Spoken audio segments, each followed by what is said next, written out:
Kim Tae-ho checked his diving equipment one last time before stepping into the small submersible. The morning sun sparkled on the waters around Jeju Island, and the ocean looked perfect for deep-sea research. He had been studying coral bleaching for 3 years now, and today might give him the answers he needed. "Radio check," said Park So-min from the research vessel above. Her voice came through clearly in his headset. She was his research partner, and had been working with him since college. They made a good team. "Clear signal," Tae-ho replied as he sealed the submersible hatch. "Going down to 200 meters today. The coral samples from this depth should tell us everything." The submersible descended slowly through the blue water. Schools of fish swam past the thick glass windows, and Tae-ho smiled. Even after all, these years the ocean still amazed him. At 50 meters the water grew darker. At 100 meters he turned on the powerful lights. "Everything looks normal down here," he reported to So-min.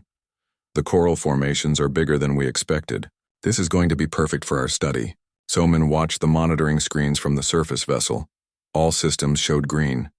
The depth gauge, oxygen levels, and communication systems worked perfectly. "Take your time down there. We have all day." Tae-ho reached the target depth and began collecting samples. The coral here looked healthier than the shallow water coral. Perhaps the cooler temperature helped protect it from the warming ocean. He carefully placed each sample in the collection chamber. That was when the strange readings began. The electromagnetic sensors on his submersible started showing unusual patterns. The needle jumped back and forth like something was jamming the equipment. Tae-ho frowned and tapped the gauge, but the readings got worse. "So-min, are you seeing this?" he asked. "My electromagnetic readings are going crazy." On the surface, So-min checked her instruments. Everything looked normal from her position. "I'm not picking up anything unusual up here. Maybe it's interference from an underwater current."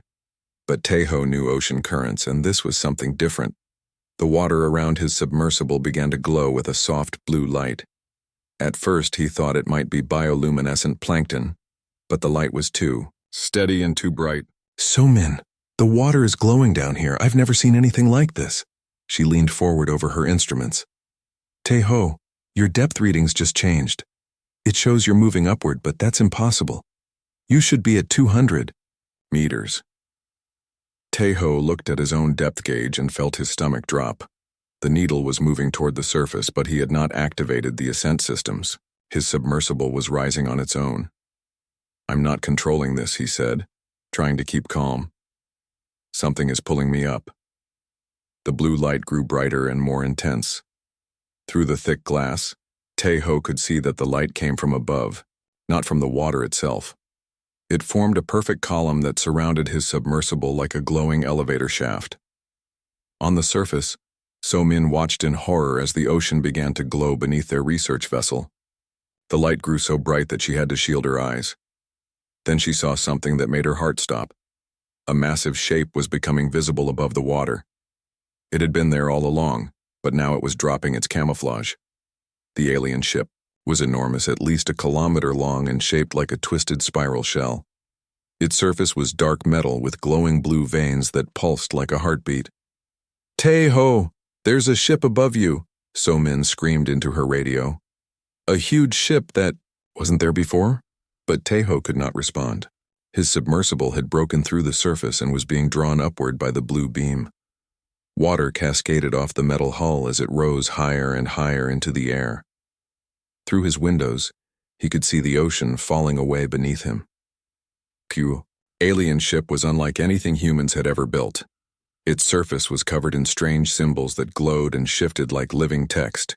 Openings appeared in the hull as his submersible approached, and mechanical arms reached out to guide him inside. So-min grabbed the emergency radio and began broadcasting on all frequencies. "Mayday, Mayday. This is Research Vessel Sea Explorer. We have a situation. Unknown aircraft has taken our submersible. Need immediate assistance." But before anyone could respond, the alien ship sealed its openings and vanished. One moment it was there, huge and impossible, and the next moment the sky was empty. Only the glowing water remained as evidence that anything had happened at all. Inside the alien vessel, Tae-ho's submersible was lowered into a large chamber filled with strange atmosphere. The blue beam disappeared, and mechanical systems began working on his vessel. Metal arms carefully cut through the submersible's hull while other devices scanned everything inside. Tae-ho sat frozen in his pilot seat. Through the growing holes in his submersible, he could see the aliens working around him. They were tall and thin, with smooth gray skin and large black eyes. Their movements were precise and coordinated, like dancers following the same rhythm. One of the aliens approached his submersible and looked directly at him through the broken hull. It tilted its head, studying him the way a scientist might study an interesting specimen. Then it made a gesture with its long fingers, and other aliens surrounded the submersible. They wore no protective suits, which meant the atmosphere was breathable. When they began pulling away the remaining hull pieces, Tae-ho could smell the air inside their ship. It was thin and metallic, but he could breathe it. The alien who had studied him first stepped forward and spoke. The sounds were musical but completely unlike any human language. Other aliens responded in the same musical tones, and Tae-ho realized they were discussing what to do with him. One alien, larger than the others with additional markings on its skin, seemed to be in charge. It spoke in sharp, commanding tones that made the other aliens move faster. This had to be their leader. They gestured for Tae-ho to leave his submersible. He hesitated, but more aliens appeared, and he realized he had no choice. Slowly, he climbed out and stood on the strange metal floor of their ship. The alien leader approached and spoke directly to him. When Tae-ho did not respond, it tried different sounds, perhaps different languages. Finally, it seemed to give up and made another gesture. Two aliens took Tae-ho by the arms gently but firmly and led him through corridors lined with glowing panels. The ship was vast inside, with passages that curved and twisted in impossible ways. Gravity seemed to work differently here, allowing the aliens to walk on walls and ceilings as easily as floors. They brought him to a small chamber with smooth white walls and a simple bed. The door sealed behind him with a soft musical tone, and Tae-ho found himself alone in an alien prison. He sat on the bed and tried to process what had happened. 1 hour ago, he had been collecting coral samples. Now he was the prisoner of beings from another world. He thought about So-min and wondered if anyone would believe her story. Through a small window in his cell, he could see stars moving past at incredible speed. The alien ship was traveling faster than anything humans had ever built. Earth was already far behind. Tae-ho realized that he might be the first human to make contact with alien life. The thought should have excited him as a scientist, but instead, it filled him with fear. These beings had taken him without warning or explanation. They treated him like a specimen to be studied. But Kim Tae-ho was not just any specimen. He was a human being, and humans had survived and thrived by being adaptable, curious, and determined. If these aliens wanted to study him, he would study them right back. He would learn their language, understand their technology, and find a way to escape. And if he could not escape, he would find a way to warn Earth about what was coming. The aliens had made their first mistake by underestimating humanity. It would not be their last. 3 weeks had passed since the aliens took Kim Tae-ho from Earth's oceans. Every day brought new tests and examinations that revealed just how much these beings underestimated human intelligence. The alien leader, who Tae-ho had learned was called Commander Velthak, observed every test session. The commander's skin had more intricate markings than the others, and when he spoke, all other aliens listened. Velthak seemed fascinated by how differently humans thought compared to his own species. Another alien, Chief Researcher Mordan, conducted most of the actual tests. Mordan had pale blue skin and moved with the careful precision of a scientist. He would place strange objects in front of Tae-ho and watch how he interacted with them, taking detailed notes on a device that projected glowing symbols into the air. At first, Tae-ho had been frightened and confused, but as the days passed, he began to notice patterns in their behavior and language. The aliens spoke freely in front of him, apparently believing he was too primitive to understand their conversations. They were wrong. Tae-ho had always been good with languages and patterns. His work as a marine biologist had taught him to observe.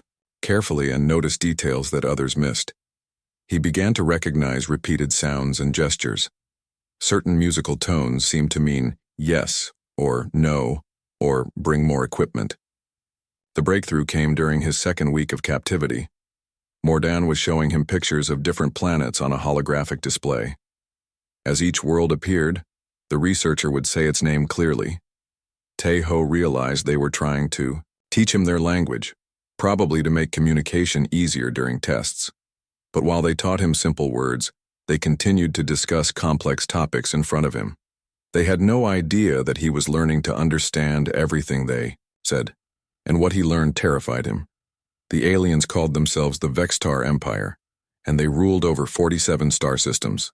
They had conquered hundreds of different species over thousands of years. Each conquest followed the same pattern: study, evaluate, and then either enslave or eliminate the native population. Earth was next on their list.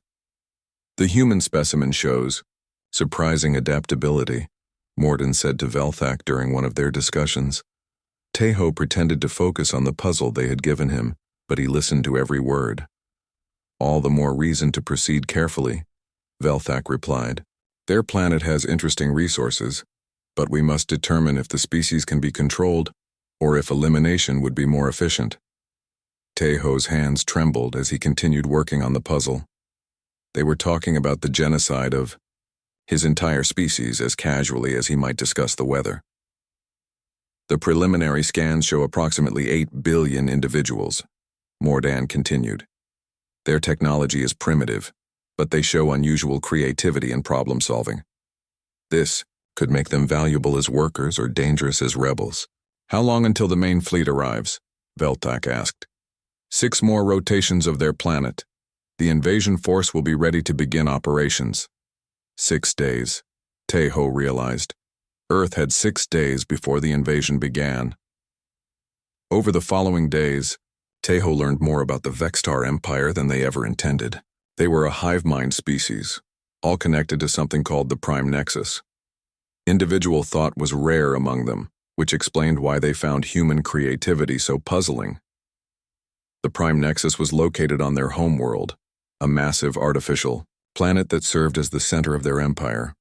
It was both a living creature and a machine, controlling the thoughts and actions of every Vextar across the galaxy. When the Nexus gave commands, every member of the species obeyed without question. This was their greatest strength, but Tae-ho began to suspect it might also be their greatest weakness. Meanwhile on Earth, Dr. Lee Dong-wook was having the worst month of his career. As director of Korea's secret SETI research facility, he had spent years listening for signals from space. 3 weeks ago, his instruments had detected the massive energy signature of the alien ship that took Tae-ho. But when he reported it to his superiors, they dismissed his findings. Park So-min's eyewitness account was officially classified as a hallucination caused by nitrogen narcosis. The government wanted to avoid panic, so they buried the incident in classified files. Dr. Lee knew better. The energy readings were unlike anything in Earth's technology. Something had visited their planet, and it might return. He began assembling a secret team of scientists and military personnel who might believe the truth. Colonel Yoon Hyun-soo from Special Forces had seen enough classified reports to keep an open mind. Dr. Choi Yoon-ji, a quantum physicist, was intrigued by the energy signature data. Captain Nam Ki-tae, an aerospace engineer, wanted to study the unusual radiation patterns left behind. Working in complete secrecy, they analyzed every piece of data from the incident. Dr. Choi made the first breakthrough when she realized that the energy patterns indicated faster than light travel, something human science said was impossible. If they can travel between stars, she told the team, then Earth is just one planet among many they might visit. We need to assume they're coming back. On the alien ship, Tae-ho was making his own breakthrough. During his daily examinations, he had noticed that some of the testing equipment was poorly secured. Pieces of advanced alien technology lay within reach if he was careful and patient. He began collecting small components during each session, hiding them in his clothing and smuggling them back to his cell. Most of the pieces were incomprehensible, but a few seemed to be basic electronic components similar to what humans used. Working in secret during the ship's sleep cycle, Taeho began assembling the pieces into something that might serve as a transmitter. His knowledge of electronics was limited, but desperation drove him to keep trying. The breakthrough came when he realized that the alien technology operated on quantum principles, similar to Dr. Choi's theoretical work back on Earth. If he could create a quantum entanglement effect, he might be able to send a signal that would travel instantly across any distance. It took him days of careful work, but finally he had something that resembled a communication device. The real test would be whether it could reach Earth and whether anyone would be listening. As he prepared to activate his makeshift transmitter, Taeho heard Velthak and Mordan discussing the final preparations for Earth's invasion. The main fleet was gathering at the edge of the solar system, hidden behind the planet Jupiter. In 2 days they would begin their attack. Taeho realized this might be humanity's only warning. Everything he had learned about the Vextar Empire, their technology, their weaknesses, and their invasion plans had to be compressed into a single transmission. He began recording his message, speaking in Korean and hoping that Dr. Lee's SETI facility would be monitoring the right frequencies. He described the Vextar hive mind system, the location of the prime nexus, and detailed technical information about their ships and weapons. Most importantly, he explained their greatest vulnerability. The aliens had never fought a species that thought as individuals. Their hive mind gave them coordination and efficiency, but it also made them predictable. Humans' chaotic, independent thinking might be the key to defeating them. As he finished the recording, Taeho heard footsteps in the corridor outside his cell. The aliens were coming for another testing session, and they would discover his transmitter if he waited any longer. He activated the device and felt it grow warm in his hands as it established its quantum connection. The signal burst outward, at faster than light speed, carrying humanity's only warning across the vast distance between stars. On Earth, Dr. Lee was working late in his laboratory when alarms began sounding throughout the facility. His quantum detection equipment was picking up an impossible signal, one that seemed to originate from everywhere and nowhere at the same time. As the computer decoded the transmission, Dr. Lee realized he was reading a message from Kim Taeho, the missing marine biologist. The message contained detailed information about an alien empire and a coming invasion. At first, he thought it might be an elaborate hoax, but as he studied the technical data in Taeho's transmission, he realized that no human could have invented such advanced scientific concepts. The information was real and it changed everything. Humanity had 2 days to prepare for a war they never knew was coming. Taeho destroyed his transmitter just as the cell door opened. Morden entered with 2 other aliens, ready to begin the day's testing. They had no idea that their primitive specimen had just doomed their invasion before it began. But Taeho knew that sending the warning was only the first step. Now he had to find a way to help his species survive the coming storm. Dr. Lee Dong-wook had not slept in 36 hours. Kim Taeho's transmission had changed everything, and time was running out fast. The message contained enough technical data to prove its authenticity, but convincing world governments that an alien invasion was coming in 2 days seemed impossible. Colonel Yoon Hyun-soo paced around the secret laboratory, studying printouts of the alien technology specifications. Even if we could build weapons based on this data, we don't have months to test and manufacture them. We have hours. Dr. Choi Yoonji looked up from her computer screen, where she had been analyzing the faster-than-light travel equations from Taeho's message. The math is incredible. Their propulsion system uses quantum tunnel effects that we theorize but never thought possible to achieve. Can we replicate it? Asked Captain Nam Ki-tae. The aerospace engineer had been sketching rough designs for spacecraft based on the alien blueprints. Not in 2 days, Dr. Choi replied, but we might be able to understand it well enough to build countermeasures. Dr. Lee activated the secure communication system and began contacting government officials around the world. Most dismissed his warnings as the ravings of a madman, but a few listened long enough to hear the evidence. President Kang Min-ho of South Korea was the first world leader to take the threat seriously. After reviewing the technical data and energy signatures, he authorized Dr. Lee to share the information with allied nations. Within hours, emergency meetings were taking place in Washington, London, Moscow, and Beijing.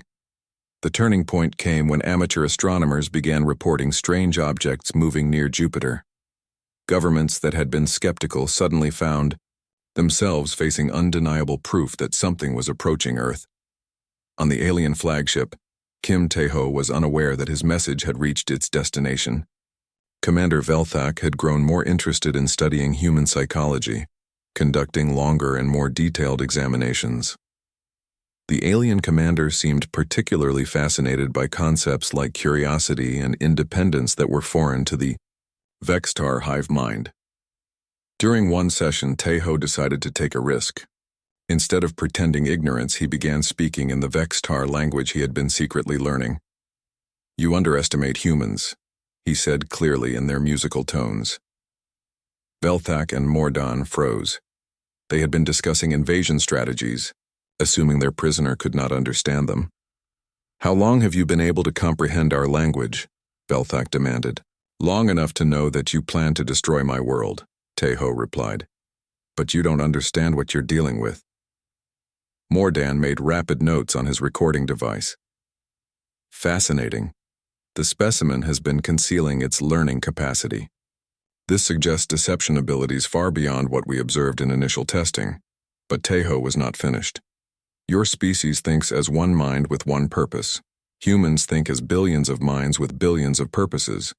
You see this as chaos, but it's our greatest strength." Velthak leaned forward, intrigued despite himself. "Explain this strength." "When you attack a hive mind species, you know exactly how they will respond because they all think the same way. But humans will surprise you.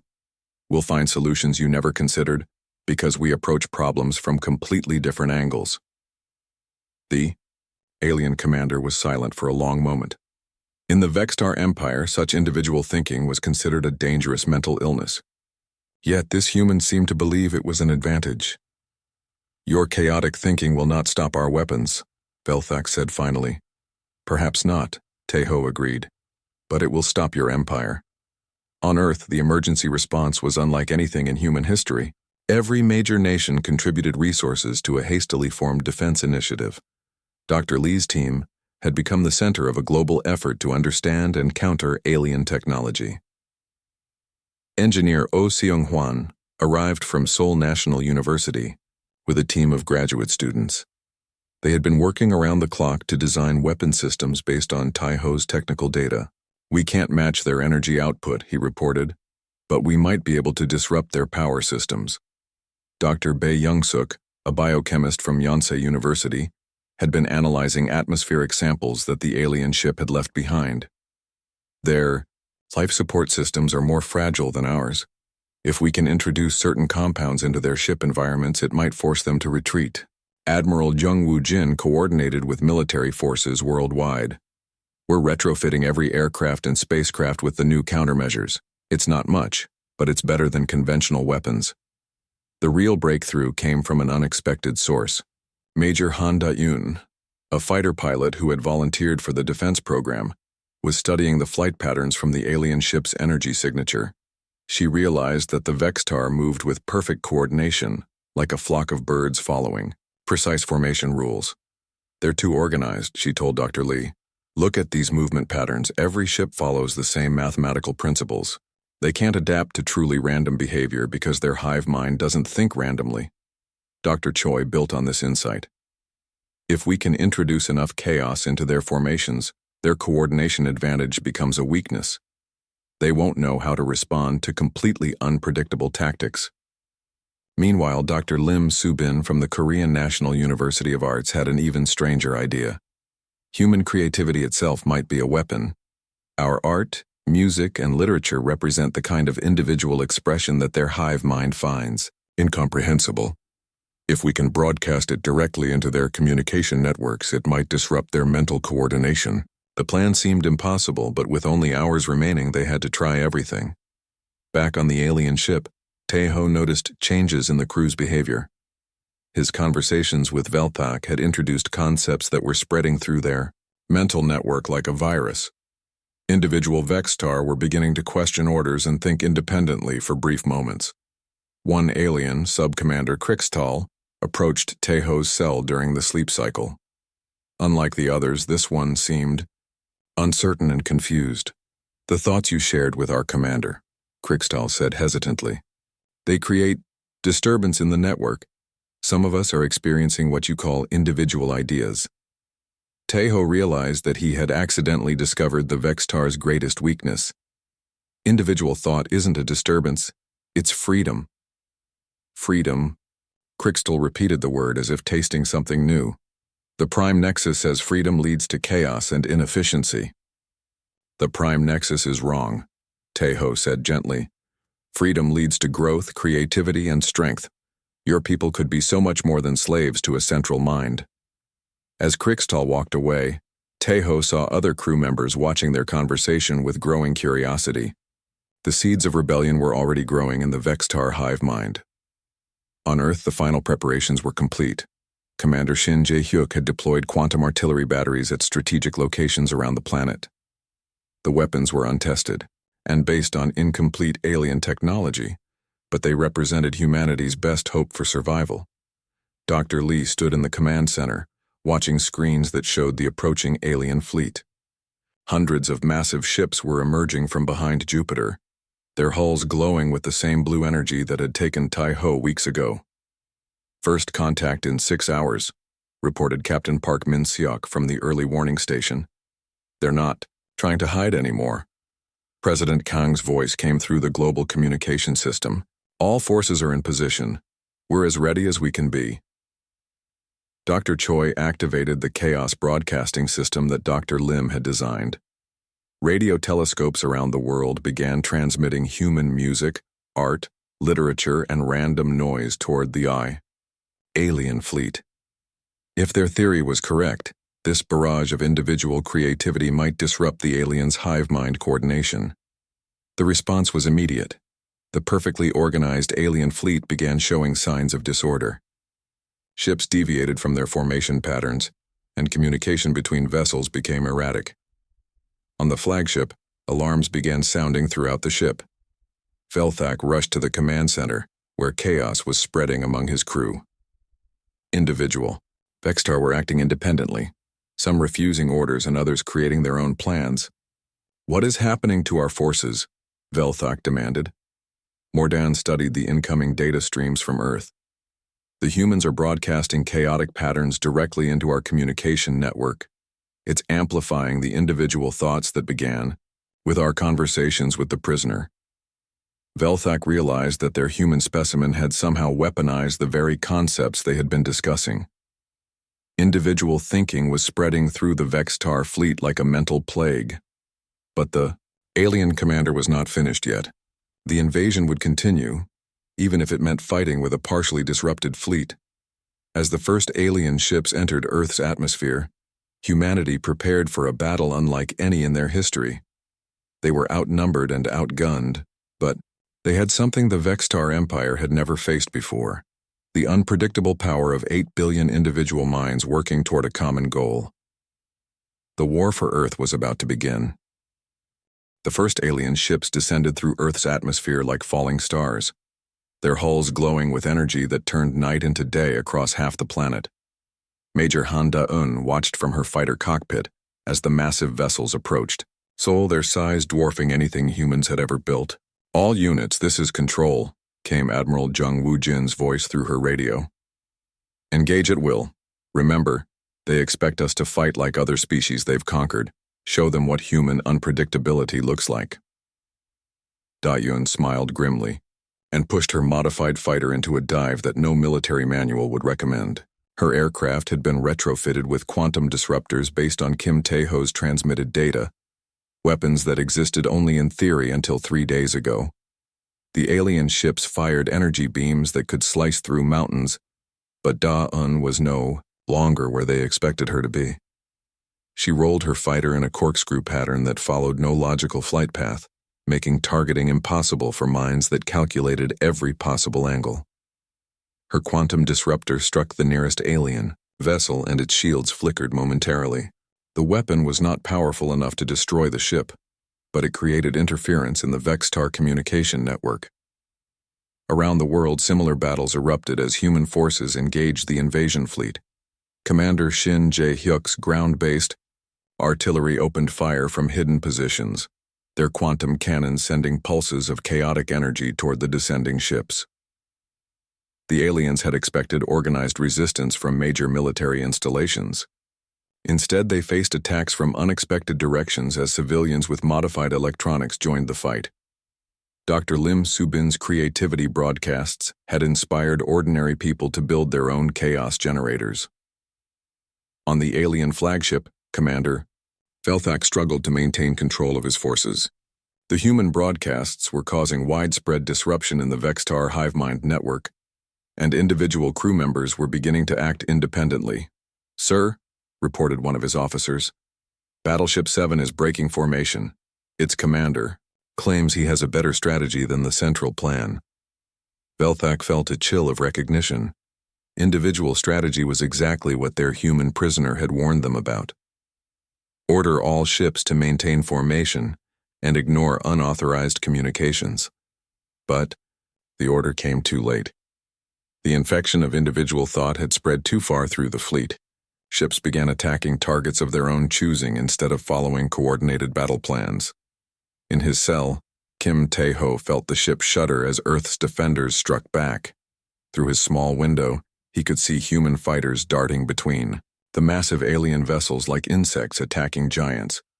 Sub-Commander Krikstal appeared at his cell door, but this time the alien looked different. His movements were less mechanical, more natural, as if he was thinking for himself instead of following programmed responses. "The humans are fighting exactly as you predicted," Krikstal said. "Our forces cannot adapt to their chaotic tactics." "Because you were never taught to think individually," Tae-ho replied. "Your entire species has been slaves to the Prime Nexus for so long that you've forgotten how to be free." Krikstal touched the control panel, and the cell door opened.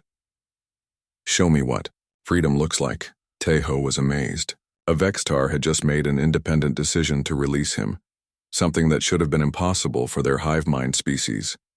Together, they moved through corridors filled with confused aliens. Some Vextar were still following their original programming, but others were questioning everything. The ship's crew was in chaos as individual thoughts battled against collective control. On Earth, Dr. Lee monitored the battle from his command center. The human defense was holding better than anyone had dared hope, but it was taking a terrible toll. Cities were burning, and millions of people were evacuating to underground shelters. "Our quantum disruptors are working," reported Dr. Choi Yoon-ji, "but we're running out of power.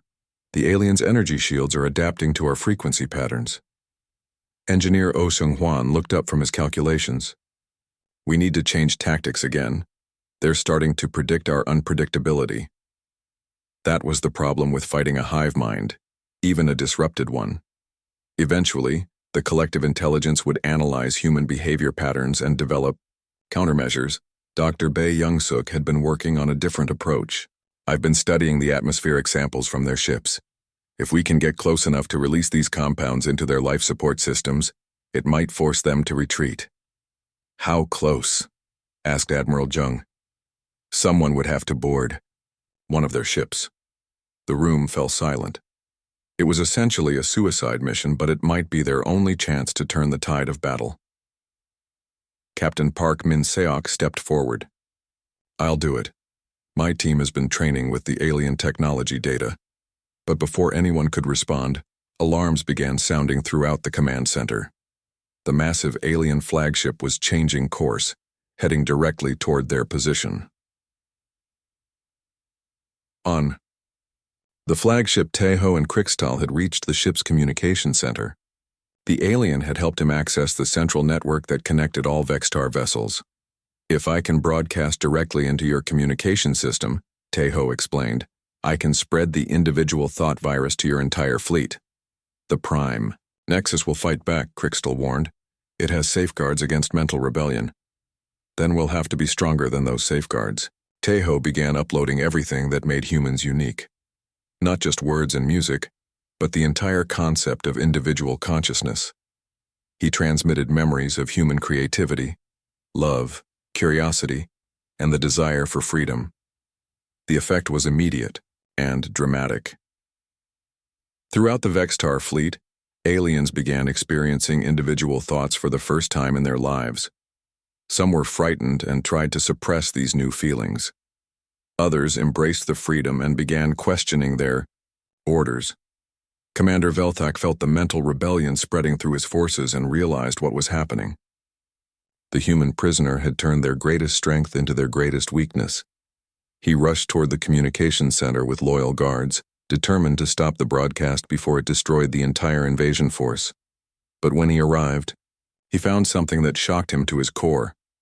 Dozens of his own crew members were working with the human to spread individual consciousness throughout their fleet. Sub-Commander Krixtal stood beside the prisoner, no longer taking orders but making his own decisions. "You have betrayed your own species," Velthak said. "No," Krixtal replied. "I have freed my species." The battle between individual thought and collective control was spreading beyond the communication center. Throughout the ship, Vextar crew members were choosing sides.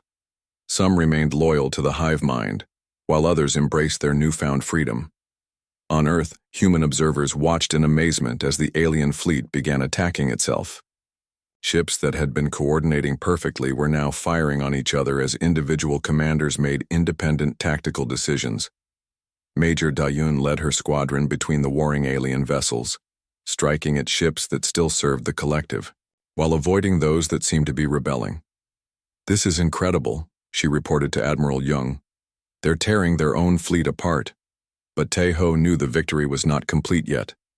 As long as the Prime Nexus existed on the Vextar homeworld, it could reassert control over the rebellious aliens.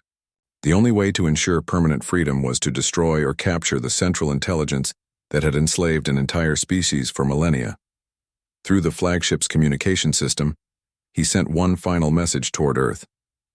This transmission contained everything he had learned about the Vextar Empire, including the location of their homeworld and the nature of the Prime Nexus. Dr. Lee received the transmission and realized what Tae-ho was suggesting. Earth could not simply defend against this invasion. To ensure humanity's survival, they would have to take the war to the aliens' home territory. It was an impossible mission that would require technology they had never built and strategies they had never tested. But if they could reach the Vextar homeworld and confront the Prime Nexus itself, they might be able to free an entire galaxy from hive mind slavery. Admiral Young looked around the command center at his exhausted but determined team. "Are we really considering an attack on their homeworld?" "It's our only choice," Dr. Lee replied. "As long as the Prime Nexus exists, it will keep sending invasion forces until Earth is destroyed." Colonel Yoon nodded slowly. "Then we build a fleet and take the fight to them." It should have been impossible. 3 days ago, humanity had no interstellar travel capability. Now they were planning an invasion of an alien empire that spanned 47 star systems. But humans had always been good at achieving the impossible. On the alien flagship, the battle between old and new ways of thinking was reaching its climax. Velthak and his loyalists fought desperately to maintain control, while Krixtal and the rebels worked to complete humanity's liberation of their minds. The outcome of this struggle would determine not just the fate of Earth, but the future of every species in the galaxy. 6 months after the failed Vextar invasion, humanity's first interstellar fleet approached the artificial world of Vextar Prime. The journey had taken everything Earth could build, borrowing alien technology and human ingenuity to create ships that could cross the galaxy in weeks instead of centuries. Kim Tae-ho stood on the bridge of the flagship Soul Ascendant, watching the massive construct that housed the Prime Nexus grow larger on the main screen. Admiral Ko In-suk commanded the vessel with the same determination that had saved Seoul during the invasion. "Sensors are picking up defensive positions throughout the system," reported Captain Park Min-seok from his tactical station, "but most of their fleet is still scattered from the rebellion." The Vextar Empire was in chaos. The individual thought virus that Tae-ho had unleashed during Earth's defense had spread to every corner of their territory. Entire star systems were in revolt as species that had been enslaved for millennia suddenly remembered what freedom felt like. But the Prime Nexus remained, and it was fighting back. From its fortress world, the ancient intelligence was slowly reasserting control over the scattered Vextar forces. If humanity did not act soon, the rebellion would be crushed, and the galaxy would return to hive-mind slavery. "Are we receiving anything from our allies?" Admiral Ko asked. Dr. Lee Dong-wook, now serving as Earth's first ambassador to liberated species, checked the communication channels. The Threx Confederation confirms they're attacking the outer defense stations. The Moltar Republic is engaging. Enemy reinforcements near the fourth planet. Everyone is in position. The human fleet was not fighting alone. Species across the galaxy had joined their cause, grateful for the freedom that Earth's chaotic broadcasts had brought them. Former slaves were now allies in the fight against their common oppressor. Taeho watched the tactical display and felt the weight of responsibility. This had all started when he was captured during a simple research dive. Now the fate of billions depended on decisions he had helped make. "The Prime Nexus is trying to re-establish mental contact with our Vextar allies," warned Dr. An Hee-jin from her position at the Psychological Warfare Station. "I'm broadcasting countermeasures, but its power is enormous." Sub-Commander Krikstal, now serving as liaison between humans and Free Vextar, looked troubled. "The Nexus shaped our species for thousands of years. Even those who have embraced freedom still feel its pull." "Then we end this today," Admiral Ko declared. "All ships, begin final approach." The Sol Ascendant led a fleet of 30 vessels toward Vextar Prime, each ship carrying technology that combined human creativity with alien engineering. They faced defense systems that had protected the Prime Nexus for millennia. As they entered the outer system, automated weapon platforms opened fire with energy beams that could vaporize mountains. But the human ships moved in unpredictable patterns, using chaos flight algorithms that made targeting nearly impossible.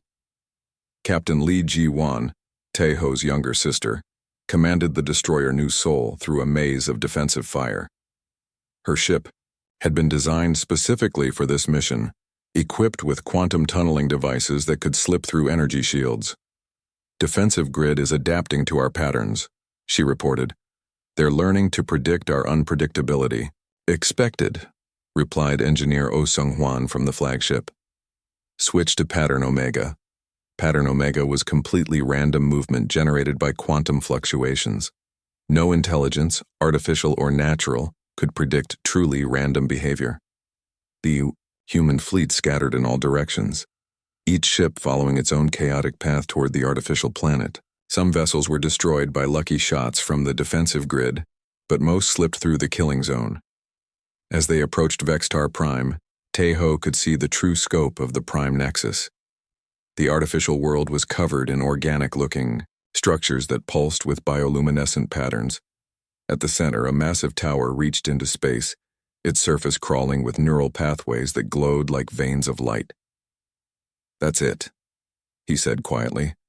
"The source of the hive mind." The tower was both a living creature and a machine, evolved over millions of years to control the thoughts of an entire species.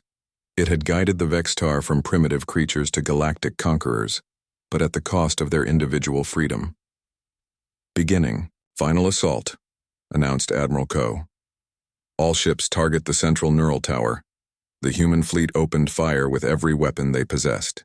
Quantum disruptors, chaos field generators, and conventional explosives struck the massive structure. But the Prime Nexus was protected by shields that had withstood attacks for centuries. "Shields are holding," reported Dr. Choi Yoon-ji. "We need something stronger." That was when Taeho made his decision. "I have to go down there." "Absolutely not," Admiral Ko said firmly. "We can't risk losing you." "The Prime Nexus is a living mind," Taeho explained. "Physical weapons might not be enough, but I've been inside the Vextar mental network. I know how it thinks."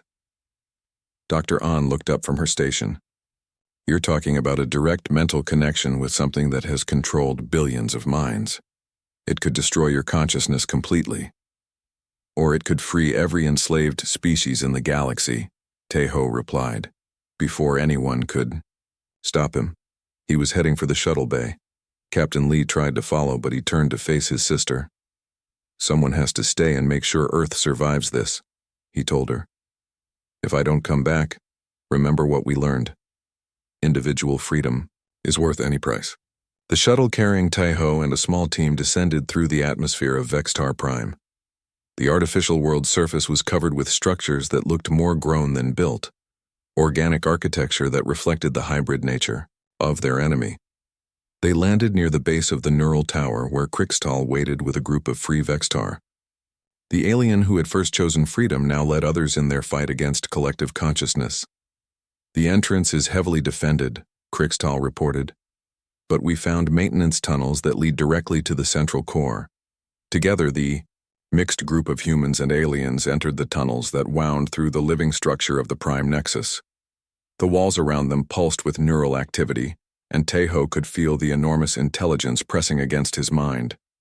When they reached the central chamber, Tai-Ho found himself facing something beyond his imagination. The Prime Nexus was a massive brain-like structure suspended in biomechanical support systems. Neural pathways stretched in every direction, connecting to communication arrays that reached across the galaxy. So this is what slavery looks like, he said softly. The Nexus spoke directly into his mind with a voice like thunder. You are the chaos bringer who has infected my children with the disease of individual thought. I will cleanse them of your influence and restore order to the galaxy. Your order is built on the suffering of billions, Tai-Ho replied, stepping closer to the massive neural structure. You've stolen the right to think freely from entire species. Freedom is chaos. Chaos is suffering. I have eliminated suffering. By eliminating choice, you've eliminated life itself. Without choice, without the freedom to make mistakes and learn from them, consciousness becomes nothing more than biological machinery. Tai-Ho reached out and placed his hands on the neural interface that connected the Prime Nexus to its galactic network. Immediately, his consciousness was drawn into the vast artificial mind. He found himself in a mental space unlike anything he had ever experienced. Billions of voices spoke in perfect unison, all controlled by the central intelligence that had shaped their thoughts for millennia. But Tai-Ho brought something the Nexus had never encountered: true chaos. His human mind, with all its contradictions and unpredictable thoughts, began introducing random elements into the perfect order. What are you doing? The Nexus demanded as its control began to fragment. I'm giving your children a choice, Tai-Ho replied. He began broadcasting the concept of individual consciousness throughout the entire network, not as a weapon this time, but as a gift. Every enslaved mind suddenly experienced what it meant to think independently. The effect was overwhelming. Across the galaxy, billions of beings that had never made a personal decision suddenly found themselves free to choose their own paths. The careful order of the Vextar Empire collapsed as species after species rejected collective control. The Prime Nexus fought back, trying to reassert its dominance, but Tai-Ho had learned something during his months aboard the alien ship. The Nexus was not truly evil, just terribly afraid. It had been alone for so long that it could not bear the thought of its children leaving it. You don't have to be alone, he told the ancient intelligence. Individual consciousness doesn't mean abandonment. It means relationship between equals instead of control over slaves. For the first time in millions of years, the Prime Nexus experienced uncertainty. The emotion was foreign and frightening, but also somehow liberating. Slowly, carefully, Tai-Ho began to fragment the Nexus consciousness while preserving its essential self. Instead of one controlling mind, it became millions of individual intelligences, each free to make its own choices while remaining connected by bonds of communication rather than domination. The transformation rippled across the galaxy instantly. The Vextar Empire became the Vextar Federation,